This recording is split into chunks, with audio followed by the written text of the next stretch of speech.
Going on, everyone? Kurt Weidner here in the Team Animal Training Compound, and today I want to talk to you about deadlifts. Now, we all know deadlifts are one of the most crucial, important, fundamental exercises that you can do, regardless of what your fitness goals are. But there's a lot of variations of deadlifts and how you can go about doing them, so I wanted to kind of talk to you a lot about those different variations. Let's start with the most basic, which is just a traditional barbell deadlift. I have a barbell right here, so basically I'm looking at roughly a shoulder width stance. My hands are outside of my legs or my feet. Okay, dropping the hips down. I have hinging at both the knees and the hips, keeping the back straight, locked in, and I'm basically just standing up with the weight.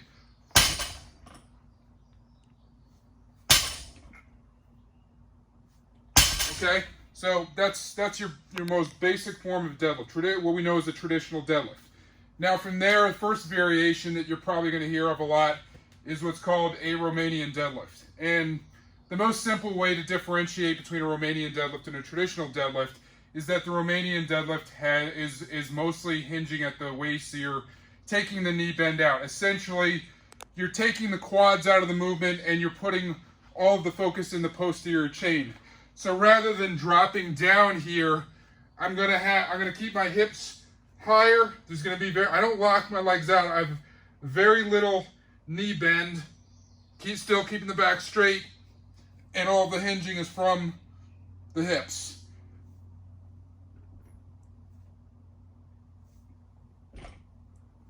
Okay, so that's a Romanian deadlift. Now, with a straight bar, the third variation that you may be familiar with is a sumo deadlift. Now with the sumo deadlift, I'm widening my stance, and how much you widen your stance is going to depend on you as an individual. But we'll just go average. Some people go really far out. When I do sumo, I kind of do more of a modified sumo. I keep my shins inside the marks on the knurling. Okay, and basically the difference with a sumo is that your hands are inside your feet. Okay. So I'm grabbing it here, dropping the hips.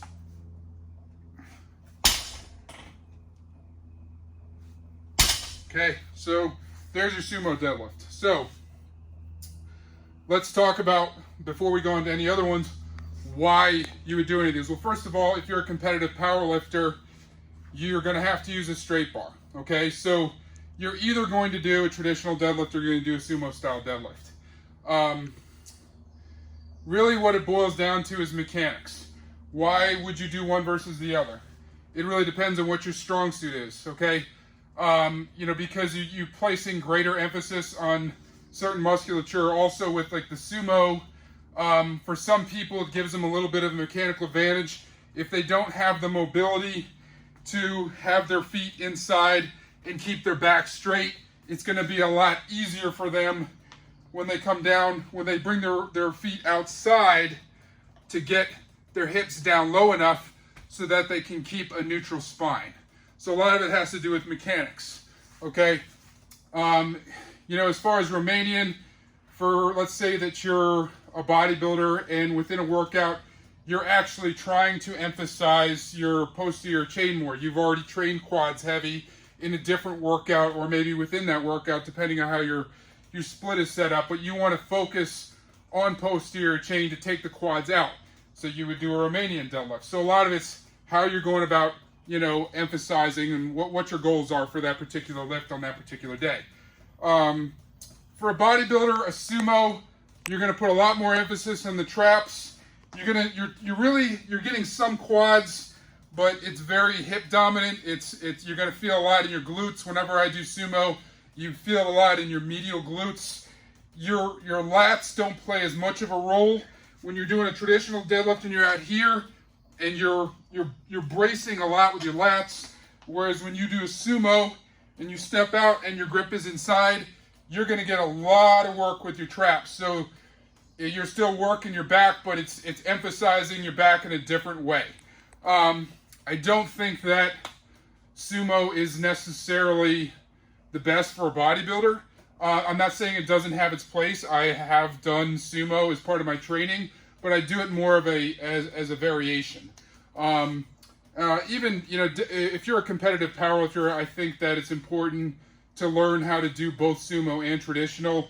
And, you know, when you're going towards your competition, probably, you know, you're going to have to decide whatever one's feeling best and working best for you. But I don't think that you should solely do sumo. I think you need to be able to do both. So those are your first, your main forms with a straight bar. Another way you can do deadlifts, I'll just real quick, is with a trap bar. Okay, and I'm a big fan of trap bars. I have this big, oversized trap bar. This is one of my favorite specialty pieces of equipment. Okay, so with the trap bar, you're standing inside. Okay, your stance is probably going to be relatively similar to what you're doing on traditional deadlift, but as you can see, whereas with a straight bar, my hands are in front, my hands are neutral position and to the side. Again, getting the hips down, knees are bent, back is straight.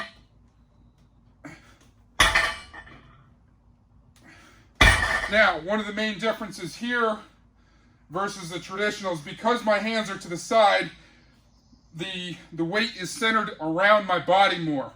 So it's going to get my quads a lot more involved than they would be on a traditional deadlift. You're still going to use your quads in a traditional deadlift, but when you trap bar deadlift, you get a lot more quads in than you would with a straight bar. Overall, I think that the trap bar involves more total musculature.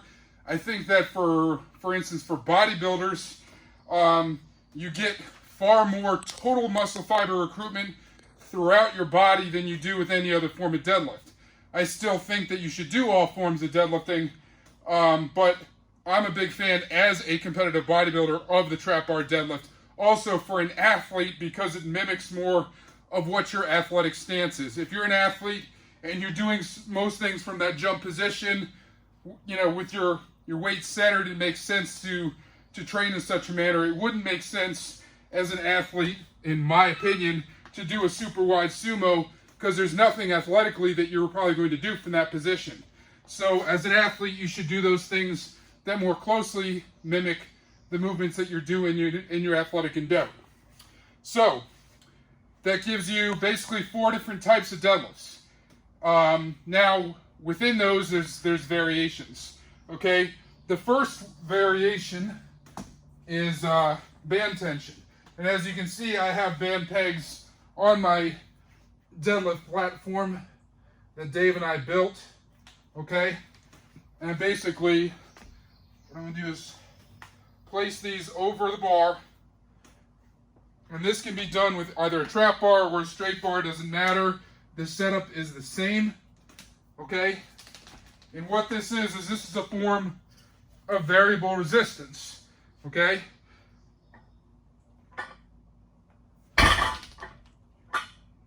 as you can see, it's getting harder through the movement. So it's adding the least amount of resistance at the bottom. As I go through the movement, the amount of resistance is increasing. It's also increasing relatively exponentially. That's when you look at other forms of variable resistance. Another form of variable resistance that I'm a fan of is chains. So you can see I have this chain here. And I want to show you something with the setup with these that's important. If you look at how I'm setting these up, okay, I use a double set of clips here, and that's to keep them from moving too much. Okay, because if you don't do this, they'll tend to slide inward and they'll get in the way. You don't want the chains bunching up underneath your plates. So, what I'm going to do is actually get into one of my next set of variables, which is a deficit deadlift. So I'm getting 2 variations within this.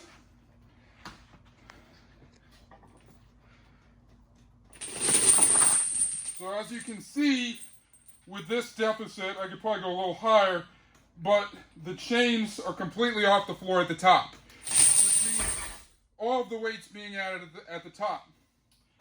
there's essentially the very bottom, not really any weight adding. As I move through the movement, as I go through the strength curve, I'm adding with linear progression the amount of weight to that movement, so that when I get to the strongest point of my lift, the top, I have all of the weight of those chains on there. So on both sides, that's a total of 84 pounds of chains. But again, like I said, that's a linear progression of weight. Whereas when I use band tension, it's more exponential. As you go through that, especially when you get to really heavy tension bands, you're adding a significant amount of tension to the top where it's heavy as hell at the top, okay? So one of the other variations that you can see that I kind of just mentioned with this, and this is how I like to utilize chains, is adding a deficit. And basically the deficit is making your starting position lower. What does that do? It's increasing the total range of motion, okay? It means that you have to drop your hips lower so that I can keep my back straight and get this off the floor, all right? And the lower I have to get my hips and keeping my back straight, it means I have to use more quads. So it is changing the mechanics of it. So if you're a power lifter, and let's say that your struggle is getting the bar off the floor, then you find the appropriate deficit that forces you to drive harder with your quads out of the bottom of the movement to get that off the floor. So it's really an issue of mechanics. If you're a bodybuilder, well, why would you use a deficit? Because I'm increasing the range of motion, okay? So rather than going from here to here, I'm adding probably 4 inches to my entire range of motion, okay? And then, because I'm adding these chains, I'm making sure I overload the top so that the things at the top, like my traps and my grip and everything, is getting worked more and I'm getting more hypertrophy out of it. So that's chains and band tension. I'm going to show you one more form of deadlift, and this is another variation that I like. This is just a simple little thing I built, but you can actually just, stack up some plates or something. But this is a one-arm deficit with a kettlebell, okay? So asymmetrical training. And these are a deceiving lift. They look simple and easy, but I guarantee you do 3 sets of 10 controlled on these, and you will know that you did something. So that's probably, I don't know, at least a 6-inch deficit. Obviously, this is going to be a little higher up the floor because it's a pretty tall kettlebell, and that's one of the reasons I do it with a deficit when I'm using a kettlebell, because it is pretty tall. So, some of the things to focus on when you're talking about deadlifting.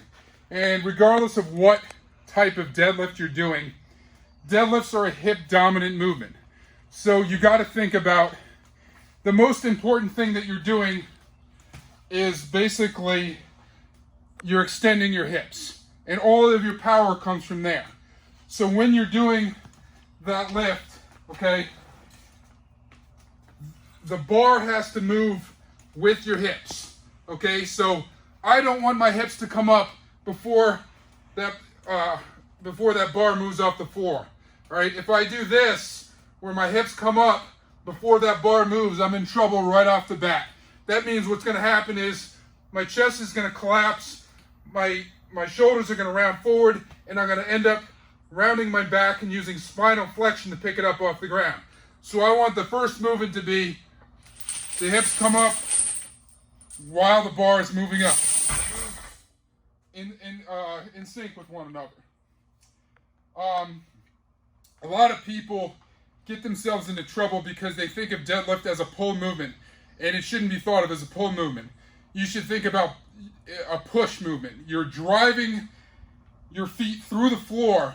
Okay, think about like you're basically doing like a leg press, okay, or doing a squat.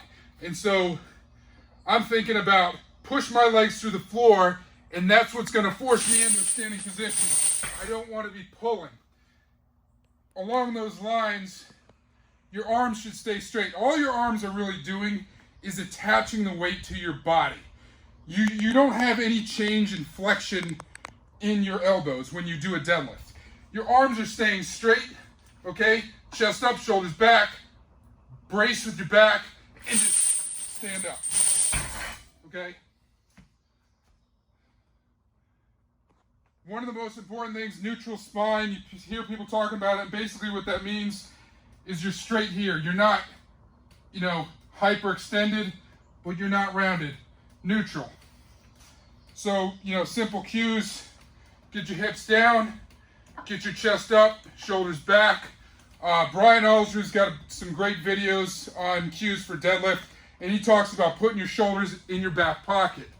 The other thing is breathing and bracing. So when you do big lifts like this, you need a brace. You need to take a breath in, tighten everything up, and push and kind of create rigidity in your torso and use that for the power. So usually when I'm doing a big deadlift, take that breath in right before I'm about to do the rep. So create that rigidity and stay nice and tight, neutral spine. The last thing, and this is important, and again, this is something that he talks about in his videos, is take the slack out of everything. Okay, you got to find the optimal height of your hips so that you get good leverage, but you also get good quad drive. You don't want to be too high, but you don't want to be sitting too low. But once you get in that position, you take the slack out of the bar, okay?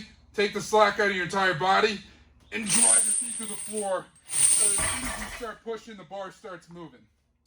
So, a few questions people might ask in regards to deadlifts. One would be about straps. So here's my opinion on straps. Obviously, if you're a competitive powerlifter, well, you can't use them in competition, so why use them in training? If you're a bodybuilder, you're like, well, I'm not competing in powerlifting, so I can use straps. And my response would be this. So if you're doing double overhand grip with a barbell, I can see using straps because your grip's going to give out before your back and your legs do. However, I would encourage you to still work on strengthening your grip. So you should go as high as you can during your warm-up sets without straps. Don't put them on until you have to. And that really is true of all equipment.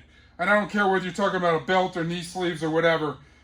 You don't put that on until you have to. You should do as many of your warm-up sets up to your first working set, without the straps. And then when you're going to do a set of 10 or more and you have to have those straps on, okay, fine, put them on. Now, back in the day, I used to do traditional deadlifts, over-under grip, like most powerlifters do. The issue is that I had to change is that was affecting my symmetry. So holding a bar with an over-under grip like this, doing deadlifts all the time, was screwing up my relaxed stance on stage because basically it was training this shoulder to be tilted forward more. And so one of the things that I started doing is I had different days. One day where, I would do my heavy trap bar with that neutral grip, and that actually helped me pull my shoulders back more, okay? And then on my other days where I was focusing more on just posterior chain, I would do double overhand grip, but I was using straps when I got to my heavier sets. Now, if you have to use straps to do neutral grip, then your grip sucks and you need to work on your grip. There's no reason that you should have to use straps to do a neutral grip deadlift. You should absolutely be able to do your highest, heaviest weights without straps. So that's one of the first questions. Another thing you'll hear people talk about is touch and go versus stop resets. Both of them have a place. So here's the thing, as a bodybuilder, touch and go deadlifts do have a place, okay? If you're trying to maintain tension on the muscle without that interruption, and you're doing controlled descents, and you have already mastered form to the point where during your descent, okay, you're controlling the weight and not losing that body positioning. You're still bracing all the way up and down. The only difference is you're not stopping in between. You're touching and coming right back. Now, when you see these people doing this bullshit of bouncing it off the floor and in between reps, their body positioning is changing. That's horseshit and it doesn't do anything. So there's a right way and a wrong way to do it when it comes to touch and go. If you do it right, touch and go deadlifts can be great and can serve a purpose for the right people. Obviously, a competitive powerlifter, they don't really serve a purpose. Stop reset, I think even for bodybuilders, it builds strength. You have to develop that inertia. Also for athletes, you know, I believe in doing both. Some days I'll do stop reset, sometimes it's touch and go. I think that covers everything. Any questions, Dave, that you can think of that I didn't cover here? I think you covered a lot. All right, well, I hope this helps, guys. Obviously, deadlifts are one of the most important exercises. You should do them. There's a lot of different ways to do them. Hopefully this gives you some ideas. If you have any questions, place them in the comments below. Remember to like and remember to subscribe. Get after it, everyone. Have a great week.